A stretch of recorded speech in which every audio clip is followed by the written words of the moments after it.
প্রিয় ভাইয়েরা, শিখার পরে আমি নিজেও এই আমল করেছি। এই কোরআনে করিমকে মাথায় নিয়ে বলি, এই কোরআনে করিমকে মাথায় নিয়ে বলি, এই কোরআনে করিমকে মাথায় নিয়ে বলি, এই কোরআনে করিমকে খুলিয়ে কলিজার সাথে মিলেই বলি, আমার মাওলার নামে কসম করিয়ে বলি, যতবার আমি এই আমল করেছি নিজের জন্য, বিপদগ্রস্ত আত্মীয় স্বজনের জন্য, খোদার কসম প্রত্যেকবার আল্লাহ আমাকে এর ফলাফল হাতে হাতে দিয়েছে। শেখ আহমদ সরহান্দি তার নাম ছিল।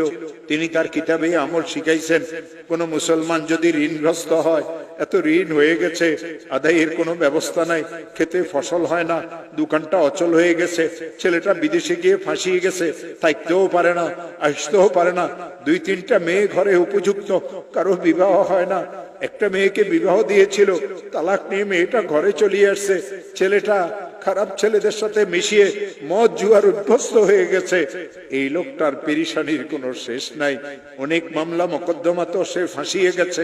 হযরত মুজাদ্দিদ আল ফিসানি বলেন, কঠিন থেকে কঠিন বিপদগ্রস্ত মুসলমান যদি ইশারের নামাজের পরে তাসবিহ হাতে নিয়ে যেই দরুদ শরীফ পড়তে জানে, 100 বার দরুদ শরীফ পড়বে। আল্লাহুম্মা সাল্লি আলা সাইয়্যিদিনা মুহাম্মদ, আল্লাহুম্মা সাল্লি আলা সাইয়্যিদিনা মুহাম্মদ, আল্লাহুম্মা সাল্লি আলা সাইয়্যিদিনা মুহাম্মদ। আর 499 বার পড়বে লা হাওলা ওয়ালা কুওয়াতা ইল্লা বিল্লাহ। একবার পড়বে লা হাওলা ওয়ালা কুওয়াতা ইল্লা বিল্লাহিল আলিয়্যিল আযীম। আবার 100 বার দরুদ শরীফ পড়বে, হাত পাতিয়ে বলবে, আল্লাহ আমি তো মামলা মোকদ্দমায় ফেসে গেছি। হাত পাতিয়ে বলবে, আল্লাহ আমার মেয়েগুলির তো বিবাহ হচ্ছে না।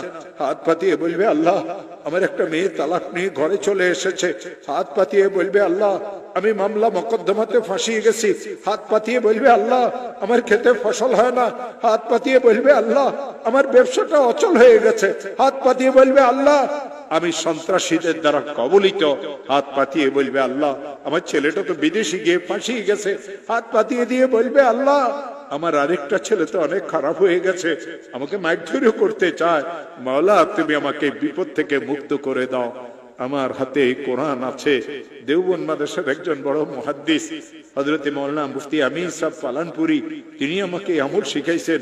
তিনি আমাকে এই কথা বলেছিলেন, মাওলানা যখন এই আমল শিখেছি নিজের জন্য, বিপদগ্রস্ত আত্মীয় স্বজনের জন্য, যখন এই আমল আমি করেছি, আল্লাহর কসম এর ফলাফল আল্লাহ আমাকে হাতে হাতে দিয়েছে।